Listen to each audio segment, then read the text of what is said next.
Okay, all my beautiful AP Calculus students, that'd be you.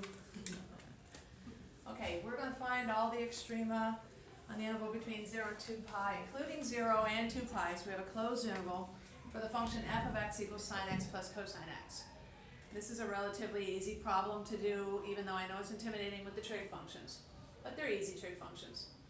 So hopefully everybody understands already that the sine function is everywhere continuous and everywhere differentiable, and so is the cosine function. We just have a nice smooth wave for both of them, right? Going from negative infinity to positive infinity. So if I add a continuous and differentiable function to a continuous and differentiable function, I'm going to get a continuous and differentiable function. By the way, I'm a little redundant there. If I say differentiable, I certainly don't need to say continuous, right? Okay.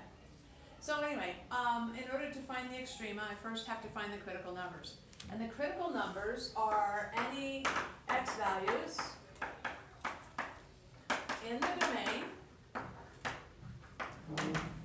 of whatever your function is, such that either f prime of x does not exist, or f prime of x equals 0, and that's how I find my critical numbers. Okay, through our conversation just a minute ago, since I talked about sine and cosine being everywhere differentiable, we're going to know that f prime of x will always exist. That's what differentiable means. It means the derivative exists. So we're not going to get any critical numbers from this first aspect right here, but we are going to pick some critical numbers up from the derivative equal to 0. So let's first off come over here, and I'm going to write everywhere differentiable. Okay, we'll talk about that again one more time because I don't want you to lose that concept as we move through. So let's go ahead and take the derivative. F prime of x, the derivative of sine x is cosine x, and the derivative of cosine x is negative sine x. And yeah, you can write plus and then negative sine x, but minus sine x is the same thing and it's even nicer. So again, if the addition of differentiable functions yields you a function that's differentiable, so would subtraction, so everything is good there. So I want to know, where is f prime of x not existing? And the answer to that is, let me see, I'll just write this in. Where does f prime of x not exist? Because it's a question you should have in your mind, and the answer to that is nowhere. The second question is, where does f prime of x equals 0?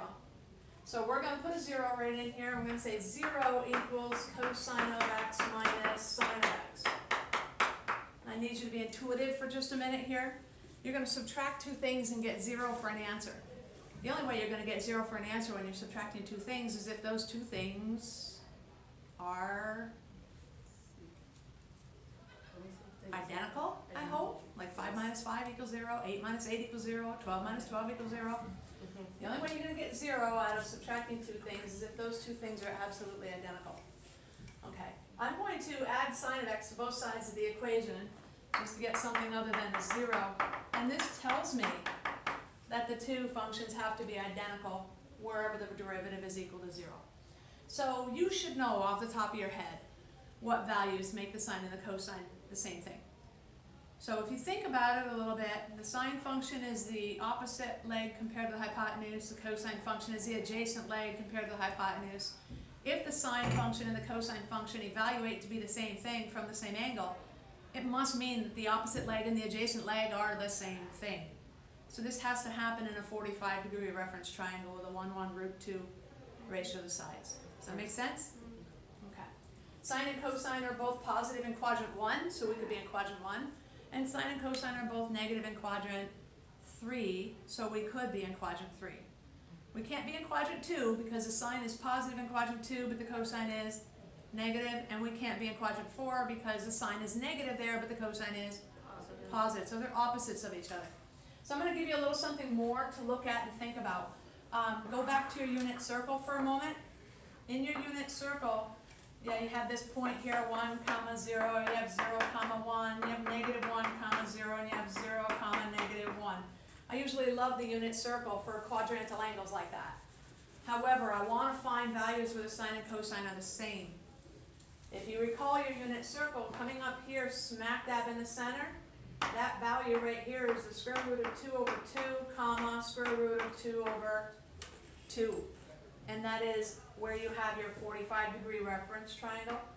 So the sides are the same, you got 1, root 2. Okay? However, on unit circle, it's not 1, root 2. There has to be a 1 here. So this is 1 over root 2 and 1 over root 2, which rationalizes to root 2 over 2.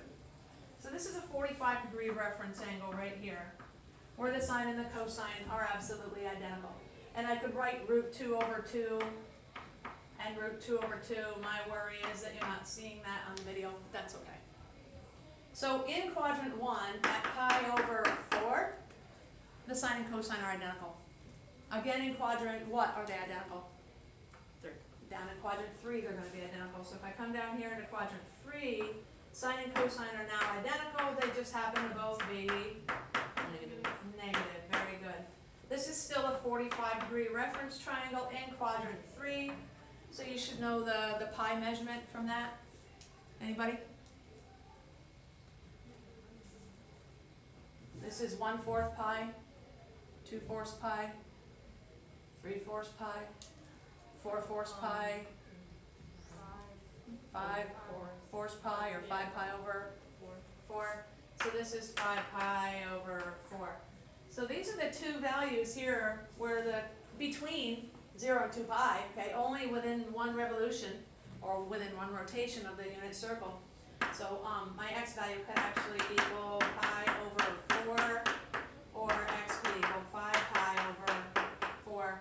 Both of these are critical numbers. Okay? They allow the first derivative to equal 0, and they are defined in the original function. So you got to make sure that you understand this x value is defined in the original function, sine x plus cosine x. Of course, you should be able to take pi over 4, put it into the original function and come up with an answer. You should be able to take 5 pi over 4, put it into the original function and come up with the answer, which is what we have to do actually in order to find the extremas. So in order to calculate the extrema, to evaluate extrema, some people say extrema, so I do both, so you hear me say extrema, extrema, okay? I need to test my endpoints and my critical numbers. Should I write, no, I'm just going to write Cn for critical numbers in the original function. So I'm going to start with f of, and I'm going to hit my first endpoint where this whole thing starts. So f of 0. I could have a critical number at either endpoint. We've seen that before. They could be absolute max or absolute mins, or it could happen at a relative max or min. So we have f of 0 equals, I'm going to test that. This is going to be sine of 0 plus cosine of 0. So here I am over here at 0. The sine of cosine is 0. Sine of 0 is 0. Cosine of 0 is 1. So that answers 1.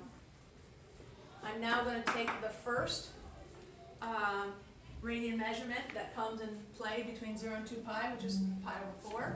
I'm going to evaluate f of pi over 4. This gives me sine of pi over 4 plus cosine of pi over 4. Those numbers are right in the picture over there in the unit circle. What is the sine of pi over 4? That should be faster out of your mouths. Sine of pi over 4 is the square root of 2 over 2. And the cosine of pi over 4 is the square root of 2 over 2. The square root of 2 over 2 plus the square root of 2 over 2 is just square root of 2. Half of something plus half of something is that whole something. And now I need f of 5 pi over 4. That's my next critical numbers. Critical numbers go in the middle. My first endpoint here starts me, and I will end at my last endpoint. So this is the sine of 5 pi over 4 plus the cosine of 5 pi over 4. The sine of 5 pi over 4 puts you in quadrant 3 here, negative root 2 over 2. Plus cosine of 5 pi over 4, negative root 2 over 2 again, right? Does that surprise you that the sine and cosine are identical? No, because those are the values that allowed us to find our critical numbers, right, where our first derivative was 0. So what's a negative root 2 over 2 plus another negative root 2 over 2? Just negative root 2. And now I have to test, I don't have any other critical numbers, so now I go to my endpoint, my far endpoint to the right, which is 2 pi. And I simply do sine of 2 pi plus the cosine of 2 pi. And since sine and cosine are both cyclic and their period is a 2 pi, you're going to get the same answer at 2 pi, then you got a 0. So sine of 2 pi is 0, cosine of 2 pi is 1, and this answer is a 1. So we need to figure out which of these values, which of these y values, the 1, the root 2, the negative root 2, and the 1, which one of those is the absolute biggest and which one is the absolute smallest. So I'm going to, let's see, I'll just write it here. Absolute max of what? What is the highest value that I see here?